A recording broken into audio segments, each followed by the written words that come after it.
and on it all the constellations with which heaven is crowned, the Pleiades and the Hyades and mighty Orion, and the Bear, that circles ever in its place and watches Orion, and alone has no part in the baths of the ocean.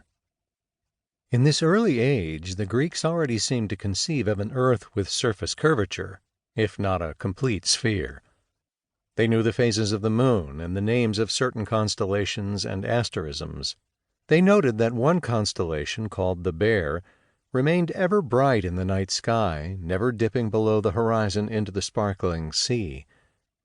They marked the celestial North Pole with the Bear's eternal rotation. They perceived that other constellations, as well as the planets, the sun, and the moon, all rose and set beyond Oceanus, that vast body of water thought to encircle the world. Aratus later described how the stars and constellations hasten from dawn to night throughout all time. As they travel in unison across the sky, day and night, their relative positions with neighboring stars remain the same, and all are firmly fixed in the heavens to be the ornaments of the passing night. Aratus and other ancient observers found comfort in the predictable, steadfast nature of the stars. Unlike so many uncertainties that made life on planet Earth precarious, they could count on the stars to always be where they were supposed to be and behave the way they were supposed to behave. But among these thousands of reassuring beacons were several stars that seemed to follow no rules. Aratus noted, "Of quite a different class are those 5 other orbs that intermingle with them and wheel wandering on every side of the 12 figures of the zodiac, pursuing a shifty course. These 5 wanderers, or planetas, planets, roamed at will in the sky, capricious and free of the constraints of their fixed star companions. Of these wanderers, the morning star, named Phosphorus, shone forth as the brightest light to bid the night good-bye. Homer described how the day begins when this star of morning goes out to herald light over the face of the earth, the star after which follows saffron-robed dawn. On some days, Phosphorus foretold momentous events.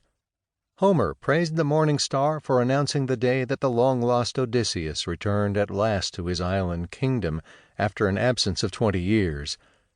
Now, when that brightest of stars rose which beyond others comes to herald the light of early dawn, then it was that the seafaring ship drew near to the island of Ithaca. Hesperus, the evening star, rivaled the beauty of Phosphorus. According to Homer, the star of evening was set in heaven as the fairest of all. In fact, the 2 stars appeared in essence the same, and seemed to take turns lighting the night sky. At certain times of the year, Phosphorus adorned the morning. At other times, Hesperus graced the evening. But the 2 never revealed themselves on the same nights. The explanation for this strange behavior had to await the insight of Pythagoras, circa 572 to 490 B.C. The famed astronomer and mathematician discovered that the 2 were actually one heavenly body that sometimes shone in the morning and other times in the evening. The Greeks renamed the resplendent wandering star for Aphrodite, the goddess of love and beauty.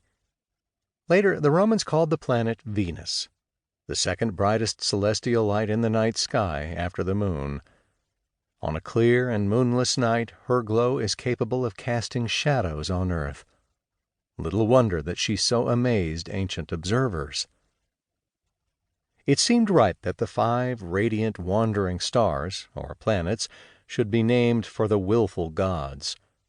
Following Aphrodite, Venus, in magnitude, came Zeus, Jupiter, the god of sky and storm, Ares, Mars, the blood-red god of war, Kronos, Saturn, the Titan father of Zeus, and Hermes, Mercury, the messenger god that flew fastest in transit across the sky.